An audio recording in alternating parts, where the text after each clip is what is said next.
Adampur airbase से PM Modi की ललकार, कहा कि कायर आतंकियों का पूरा हिसाब हुआ, हमारे सैनिकों ने न्यूक्लियर धमाके की गीदड़ भभकी की हवा निकाल दी।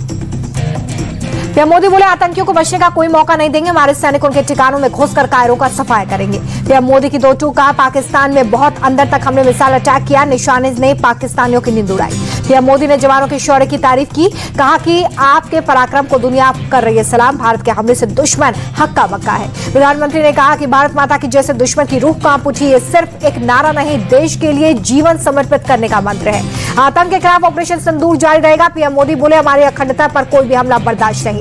भारतीय सेना ने अटैक भी किया और डिफेंस भी। प्रधानमंत्री ने बोला, डेटा और ड्रोन दोनों तकनीकों में हमारे सैनिक माहिर हैं। प्रधानमंत्री ने S-400 मिसाइल का जिक्र किया, कहा कि स्वदेशी हथियारों ने उनके पूरे टेरर प्लान की हवा निकाल दी। पाक से तनातनी के बीच पहली बार जवानों के बीच पीएम मोदी आदमपुर एयरबेस पहुंचकर जवानों के साथ गर्मजोशी से मुलाकात। पीएम मोदी की जवानों के साथ मुलाकात की तस्वीरें आई सामने। आज सुबह अचानक आदमपुर एयरबेस पहुंचे थे जवानों ने भारत माता की जयकारे के साथ पीएम मोदी का स्वागत किया। प्रधानमंत्री ने वंदे मातरम, भारत माता की जय के नारे लगाए। पीएम मोदी बोले कि देश सशस्त्र बलों का हमेशा आभारी होगा, जवानों ने जो किया उसके लिए कृतज्ञ। पीएम मोदी की वेस्टर्न एयर कमांड की कैप पहनी तस्वीर आई सामने। वेस्टर्न एयर कमांड ने की पाकिस्तान को धूल चटाई थी। पाकिस्तान ने आदमपुर एयरबेस को निशाना बनाने का झूठा दावा किया था। अचानक एयरबेस पहुंचकर प्रधानमंत्री ने जवानों का हौसला बढ़ाया। सीज फायर के बाद कल पहली बार केंद्र कैबिनेट की बैठक। पीएम मोदी, अमित शाह, राजनाथ सिंह, कई बड़े नेता होंगे साथ। रक्षा मंत्री राजनाथ सिंह की सीनियर जनरल अनिल चौहान के साथ बैठक। सेना और नौसेना के प्रमुख भी शामिल। मौजूदा स्थिति को लेकर समीक्षा।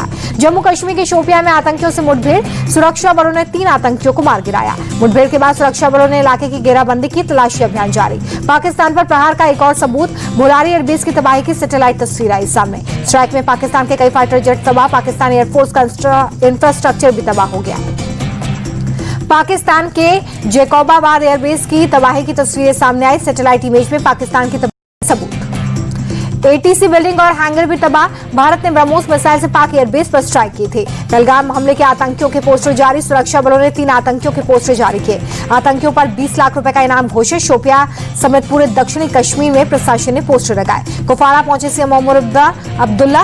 पाकिस्तानी गोलीबारी से प्रभावित इलाकों का दौरा किया। ऑपरेशन सिंदूर को लेकर पंचकुला में बीजेपी ने तिरंगा यात्रा निकाली। सीएम नाथ सिंह सैनी शामिल हुए।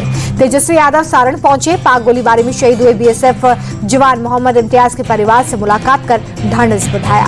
बीते रात जम्मू कश्मीर में LOC और अंतर्राष्ट्रीय सीमा पर कोई गोलीबारी नहीं, सीज फायर का उल्लंघन नहीं हुआ, सेना ने जारी किया बयान। सेना के मुताबिक सीमा पार सीज फायर का हो रहा है पालन। DGMO वार्ता के बाद दोनों तरफ से ना तो गोली चली, ना उकसाने वाली कार्रवाई हुई। जम्मू कश्मीर के राजौरी में आज भी स्थिति सामान्य। बीती रात सीमा पर से किसी तरह की कोई गोलीबारी नहीं हुई। जम्मू कश्मीर के पुंछ में स्थिति सामान्य, बाजार खुले। राजस्थान के बाड़मेर में हालात सामान्य हुए, सभी बाजार खुले। बीती रात किसी तरह की गोलीबारी नहीं। अमृतसर में 1 हफ्ते बाद हालात सामान्य, बस अड्डों से बस का परिचालन शुरू हुआ।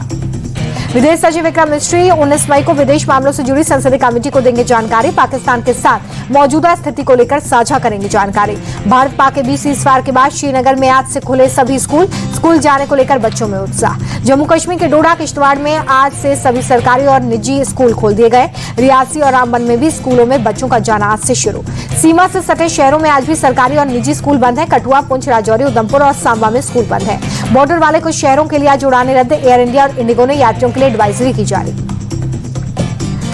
जम्मू ले अमृतसर, जोधपुर के लिए आज उड़ानें रद्द कर दी गई हैं। भुज, जामनगर, राजकोट, चंडीगढ़ के लिए भी सुरक्षा कारणों के चलते आज फ्लाइट कैंसिल। ऑपरेशन सिंदूर के दौरान INS विक्रांत की लोकेशन पूछने वाले शख्स को कोच्चि पुलिस ने अरेस्ट किया। आरोपी मुजीब रहमान खुद को PMO का अफसर बताकर नेवी से फोन पर जानकारी मांग रहा था। पीएम मोदी के देश के नाम दिए संदेश पर बीजेपी नेता दिलीप घोष बोले, प्रधानमंत्री ने स्पष्ट किया कि भारत अपने स्टैंड से पीछे नहीं हटेगा। पीएम मोदी के भाषण को लेकर बीजेपी नेता तरुण चुग ने कहा कि प्रधानमंत्री ने दुनिया को साफ संदेश दिया, भारत परमाणु ब्लैकमेलिंग नहीं सहेगा। शिवसेना उद्धव गुट की नेता प्रियंका चतुर्वेदी ने पाकिस्तान को आतंकिस्तान बताया। कहा कि पाक ने बार बार सीज फायर तोड़ा, नागरिकों को निशाना बनाया। पाकिस्तान को लेकर बीजेपी सांसद गुलाम अली खटाना बोले कि टेरर और ट्रेड एक साथ नहीं हो सकता। पड़ोसियों से हम लड़ाई नहीं चाहते, लेकिन वहां से कोई हरकत हुई तो हमला करेंगे। रायपुर पहुंचे केंद्रीय कृषि मंत्री शिवराज सिंह चौहान, कृषि विभाग के कार्यों और योजनाओं की समीक्षा। CBSE 12वीं बोर्ड के नतीजे घोषित। 88.3 9% रहा रिजल्ट।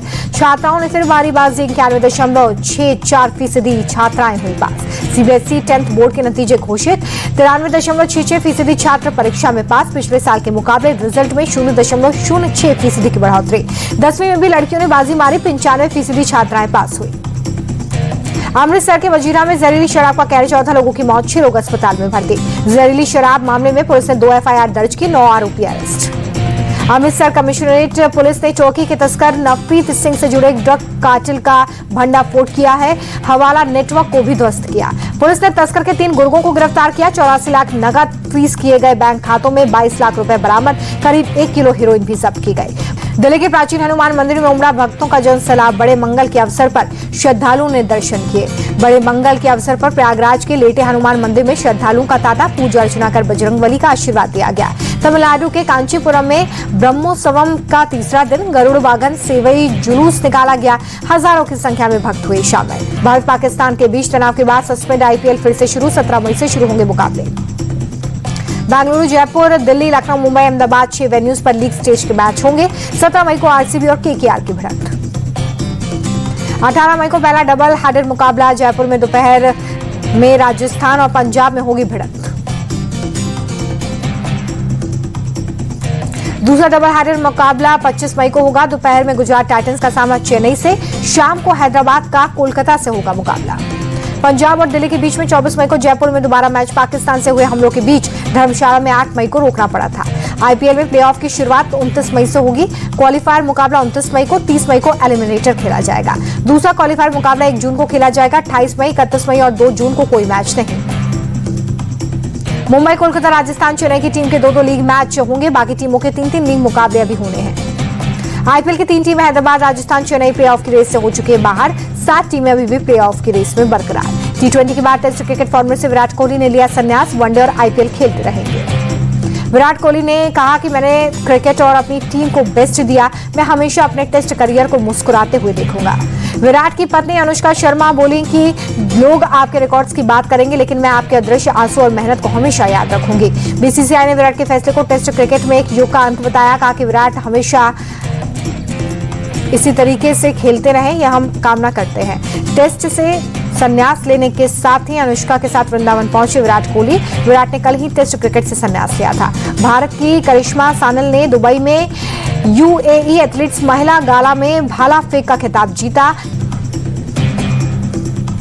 विमेंस लॉन्ग जंप में एनसी सोजन और शैली सिंह ने किया अच्छा प्रदर्शन। एनसी सोजन और शैली सिंह ने 6.54 मीटर और 6.48 मीटर की जंप लगाकर दूसरा और तीसरा स्थान हासिल किया।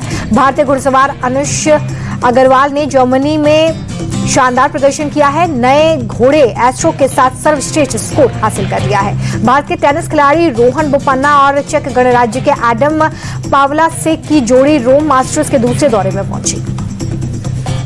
हॉकी इंडिया ने प्रो लीग के यूरोपियन चरण के लिए 24 सदस्यीय टीम की घोषणा की है। 14 से 29 मई तक लीग का आयोजन होगा।